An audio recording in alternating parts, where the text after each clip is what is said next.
In the old town green of Windsor, Connecticut stands a bronze statue, turned green from oxidation.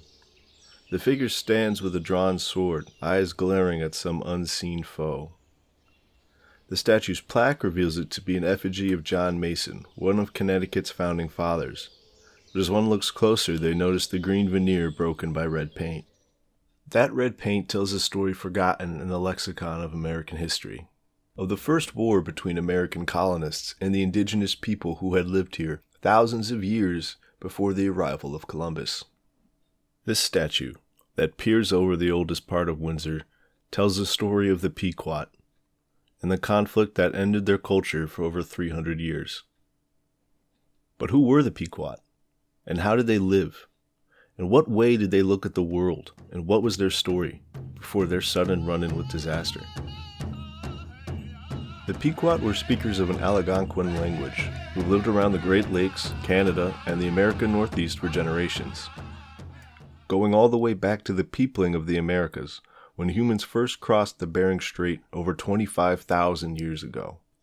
From chasing caribou and mastodon in the tundra of the Ice Age through the millennia to hunting turkey in the temperate forests of what is now Connecticut.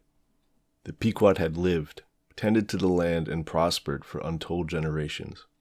Far removed from just the hunter-gatherer lifestyle in the popular imagination, the Pequot practiced advanced agriculture, such as the practice of the Three Sisters, a farming technique where corn, squash, and beans were planted together to benefit each other, like a family the name implies.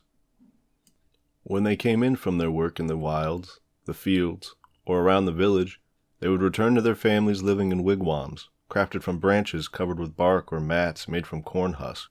They were fashioned with a hearth, where the family would cook their meals and share stories of their days.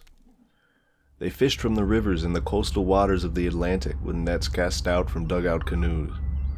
It was the coast and rivers that brought the European colonists in the beginning of the 17th century. The English Puritans began to settle at a torrential pace, founding settlements first in Windsor, then Wethersfield, Saybrook, and Hartford. In less than 5 years, the influence of the Puritans went from unfelt to inescapable for the Pequot. The friction of such two radically different cultures was felt immediately. Though the English would trade with the Mohegan tribe, an offshoot of the Pequot, now turned rival, the Pequot would trade with the Dutch, who had just a few coastal trading forts in the region. However, the trade brought disease, which would kill as many as 2/3 the population in the larger villages. Then would come a hurricane in 1635, which would destroy the crops in the region, making matters even more desperate for both native and European alike. The powder keg that Connecticut had become would be set off following the killings of John Stone and John Oldham, both exiled merchants of the Plymouth colony, who had personal grudges against the Narragansett tribe, an ally of the English, but were sheltered by the Pequot. The English colonists, though not truly mourning the loss of these men, felt honor-bound to respond, and following the Pequot's refusal to meet the English demands, began to raid Neantic villages on the coast, who were longtime allies of the Pequot. War would then be formally declared by the English in July of 1636.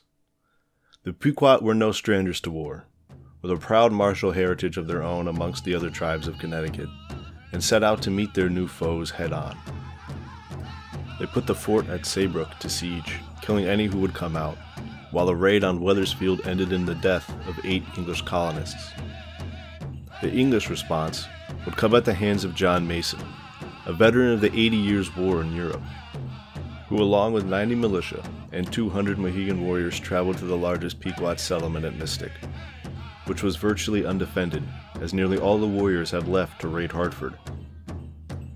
Even still, storming the walled settlement was too much for the colonial forces, who were unable to overcome those desperately defending the village. During the fighting, however, John Mason is said to have grabbed a stick from one of the hearths of the homes and started a fire amongst the wigwams. The material of the homes let the fire spread rapidly, and soon the entire village was ablaze. The English and the Mohegan waited outside the walls and killed any who came running out of the inferno. After the fire had taken its terrible toll, 700 were dead, and any survivors were enslaved and shipped off to Bermuda, forced to work in the plantations there. The Pequot were broken, and following one final defeat in Fairfield, where the Pequot sachem was leading his warriors and survivors out of the state in a battle called the Big Swamp Fight, were outlawed as a tribal identity in the Treaty of Hartford in 1638. In just 5 years since the first English settlement was founded, the Pequot, whose history went back millennia, light was extinguished. Until, over 3 centuries later in 1983, when those few remaining descendants successfully lobbied to be federally recognized and receive compensation for the unlawful genocide they faced so long ago, which gave them the money to be able to buy back some ancestral land, and even found the casino of Foxwoods, where they now contribute to nearly a third of the state's total revenue. Thus the tale of the Pequot is one of facing and persevering over the worst horrors of colonialism in order to preserve their culture and people, while the statue of John Mason stands as a maligned relic of a bygone age, a grim reminder of the human cost of what might be called the settling of our nation. Special thanks to the Mashantucket Pequot Museum and Windsor Historical Society for assistance in the research and filming of this documentary.